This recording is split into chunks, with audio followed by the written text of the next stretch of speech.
तुमच्या डोक्याच्या वर सत्यमेव जयते लिहिलं आहे। दादाजीनं मंत्री महोदयांना फक्त सत्य सांगावं।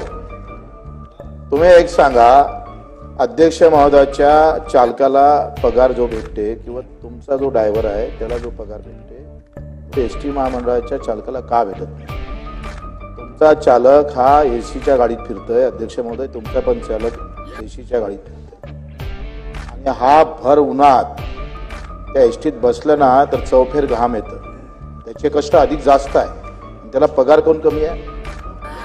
छत्रपती शिवाजी महाराजांना अफजल खान फाडला होता फक्त अन्यायासाठी। तुम्ही अन्याय काय करताय? शासनात जर कायदा मोडत असेल तर थोबाडीत कोणाच्या मारायचं? तुम्हाला राग काय येत नाही? त्याला लाज वाटली पाहिजे ना याची थोडी। काय एका चालकाला तुम्ही 19,000 25 ते 30,000 देता आणि तो सगळ्याची सेवा करतो, त्याला फक्त 12,000 देता, लाज नाही वाटत? याचा राग काय येत नाही त्याचं उत्तर द्या तुम्ही आम्हाला।